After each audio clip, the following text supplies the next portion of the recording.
बोले कोई ये इनको गिरा सकते हैं?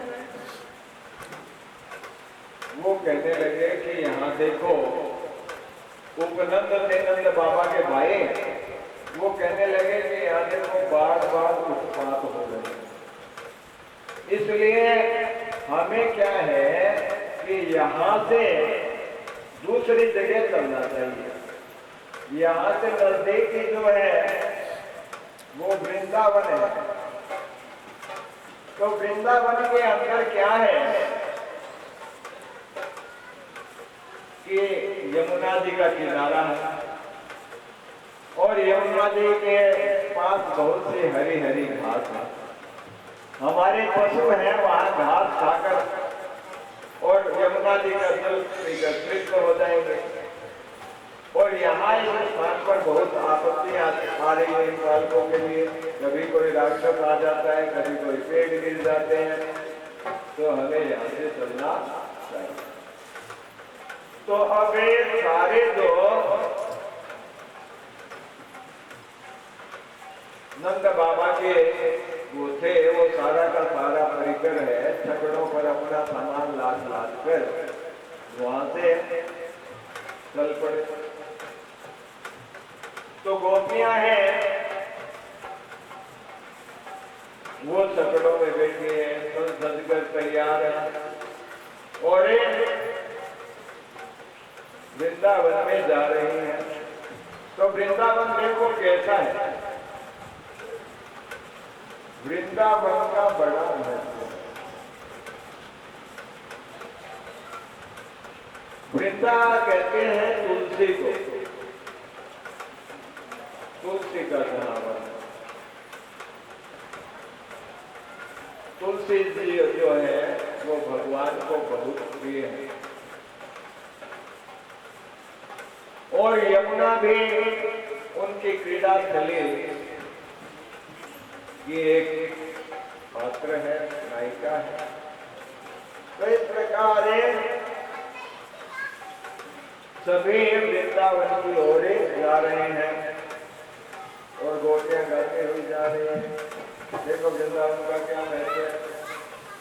वृंदावन धाम अपारे रटे जा राधे राधे हो, वृंदावन धाम अपारे रटे जा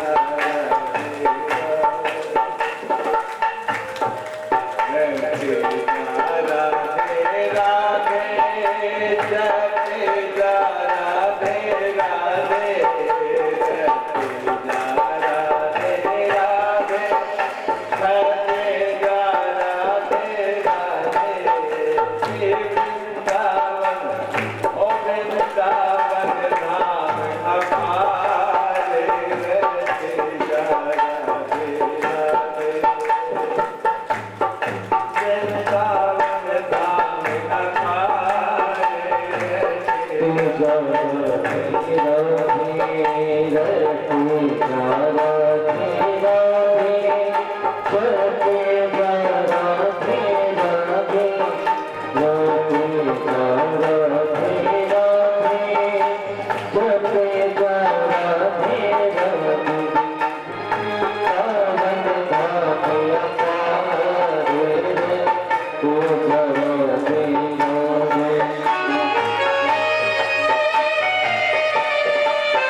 भी पीछे लगे हुए थे।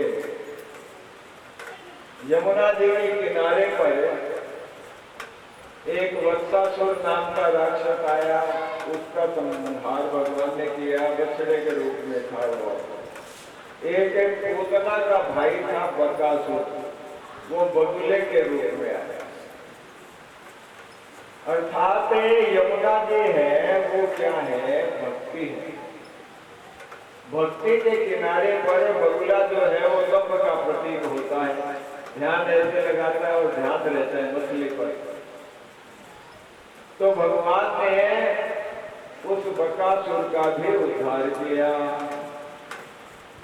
बकासुर ने भगवान श्री कृष्ण को अपने चोंच से पकड़ लिया। जैसे पकड़ा तो उनका शरीर है उसे इतना तेज निकला कि बकासुर जलने लगा, झट से छोड़ दिया। छोड़ा तो भगवान ने उसके दोनों चोंच पकड़ी, एक चोंच पर पैर रखा और दूसरी चोंच को पकड़ के, वो बहुत विशाल था, उसे तेज डाला। इस तरह से बकासुर का भी अंत हुआ। फिर एक सुखिया नाम की मालिन थी, वो क्या है कि भगवान को फल भेंट करना चाहते। तो जहाँ कन्हैया रहते थे उस घर की वो परिक्रमा करती थी अपनी फल की टोकरी लेकर। वो अनाथ के बदले फल देती थी, फल ले लो फल ले लो। तो कन्हैया उसकी आवाज सुनी तो अपने अंजलि में अन्न भर के लाए, और अन्न भर के गए। तो सुखिया मालिन है वो तो चाहती थी कि भगवान मुझ पर कृपा करे, इनको मैं फल दूं। तो वो अपनी टोकरी उतार कर बैठी थी, तो भगवान ने वो अन्न लाए तो अंजलि से निकल गया। कोई 2-4 दाने जो है वो उनके हाथ में रहे, वो उसकी टोकरी में डाल दिए। सुखिया ने अपने सारे फल जो है वो भगवान को दिए। और सुखिया प्रसन्न हो गई और अपनी टोकरी को लेकर घर गई। भगवान फल लेकर अंदर चले गए। सुखिया ने घर जाकर देखी अपनी टोकरी, तो देखा उसने क्या कि उसकी टोकरी है वो तो हीरे मोतियों से भरी पड़ी है। तो उसकी सारी दरिद्रता दूर हो गई। भाव क्या है कि जो अपने कर्म के फल भगवान को अर्पित कर देते हैं तो उनकी बुद्धि रूपी टोकरी है वो परमात्मा से भर जाती है। इस प्रकार से भगवान वहां क्या है कि बड़े हो गए, बछड़े चराने लगे। बछड़ों को लेकर वृंदावन में चराने के लिए जाते हैं, साथ 2 बालक जाते हैं। तो एक दिन वृंदावन धाम बड़ा सुंदर है, सुषमा की कोई कमी नहीं है। तो इतना सौंदर्य है वहां पर, लता पता सारे फल फूल पल्लवित हो रहे हैं, पुष्पित हो रहे हैं, बड़े दिव्य सुगंधित वायु बह रही है। वो बालक उनके जाके खेलते हैं। कोई मयूर की आवाज निकालता है, कोई मेंढक की तरह से उछलता है, कोई कोयल की आवाज निकालता है। इस तरह से अद्भुत लीलाएं चल रही है। जाकर वो बालकों ने देखा कि देखो कितनी सुंदर गुफा है। तो कहा चलो गुफा के अंदर चलते। तो गोपालक गुफा के अंदर प्रविष्ट हो गए। इधर भगवान अलग है, वो गुफा में जा रहे हैं। तो एक बालक ने कहा कि देखो इस गुफा का रास्ता है ना, वो कैसे लग रहा है, सड़क का जैसे मानो सांप की जीभ। तो दूसरे ने कहा कि देखो ये तो सांप के मुंह जैसा ही इसका दरवाजा रखा है। तीसरे ने कहा देखो इसमें खूंटियां सी लगी हुई है, मानो सांप के दांत। तो एक ने कहा कि कोई बात नहीं, सांप भी होगा तो क्या है, हमारा कन्हैया है, वो दृश्य को भी मार डालेगा। अब कन्हैया का बल है ना, तो कोई डर नहीं, तो अंदर चले जाएगा। भगवान ने देखा कि अरे देखो वो तो अंदर चले गए। ये अघासुर नाम का राक्षस था, और अघासुर जो है वो सर्प के रूप में रहता था, बड़ा भयंकर राक्षस था। पर उसने मुख बंद नहीं किया, क्योंकि वो सोच रहा था कि जब तक कन्हैया नहीं आए मारना तो उसको है ना, तो इसलिए मुंह खोले रखा। भगवान भी उसके मुख में प्रविष्ट हो गए, क्योंकि गौपालक ही चले गए तो भगवान उनके साथ चले गए। भक्त वक्त में भगवान तो अंदर गए, भगवान तो झट से उसने मुंह बंद कर लिया। मुंह बंद कर लिया तो अबे भगवान ने अपने स्वरूप को बढ़ाया, तो बढ़ाया तो उसका गला तो उधर अवरुद्ध हो गया और वो सहन नहीं कर सका, इसलिए उसका जो मस्तिष्क है, सिर है, वो फट गया और उससे एक तेज निकला, और वो तेज जो है कन्हैया में ही आकर समा गया। इस प्रकार से अघासुर जो राक्षस था वो मुक्त हो गया। देवता लोग जो है वो भगवान की ये लीलाएं हैं, उनका दर्शन करते रहते हैं।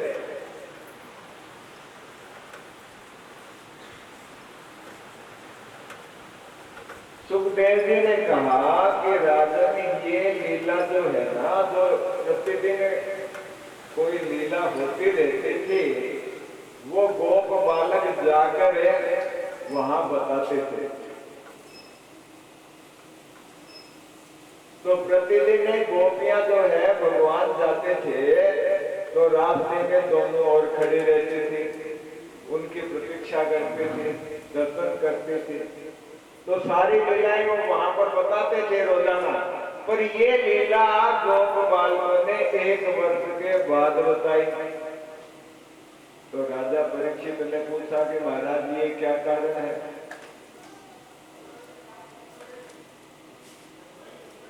तो कहने लगे कि देखो, जब अघासुर का मोक्ष हुआ ना, तो मोक्ष होने पर ब्रह्मा जी को भी बड़ा आश्चर्य हुआ कि देखो ये राक्षस है, ये किस तरह से मुक्त हो गया। तो वहां पर एक लीला और हुई। भगवान ने अघासुर का उद्धार कर दिया। तो सुखदेव जी कहते हैं कि राजन, भगवान के एक अंग को भी, जैसे चरण है, उनका मुखमंडल है, कोई अंग को भी यदि मनुष्य अपने हृदय में धारण कर लेता है ना मन से, तो उसका भी कल्याण हो जाता है। फिर इसके तो अंदर भगवान स्वयं पूरे के पूरे चले गए, तो उसके मोक्ष में क्या उनसे हो सकता है। इसलिए भगवान को अपने हृदय में बसा लो। कैसे बसा लो? मन से। मन से यदि आपने भगवान को अपने मन में उतार लिया, तो इतने से ही जीव का उद्धार हो जाता है।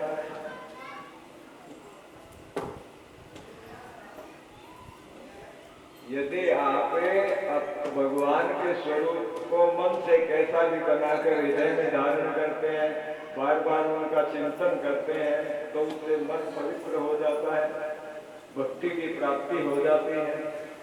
तो क्या कहते हैं भजन सुनिए, बसा ले मन मंदिर में राम, बसा ले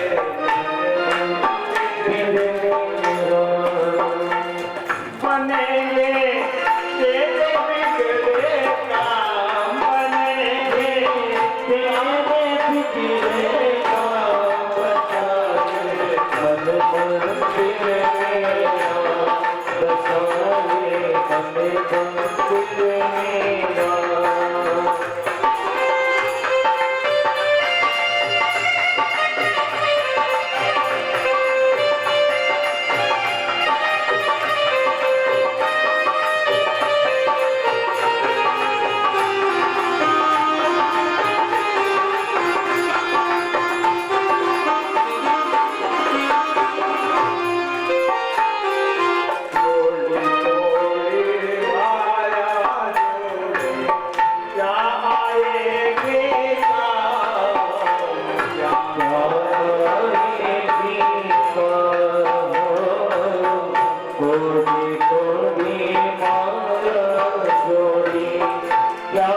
Good.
चार दिन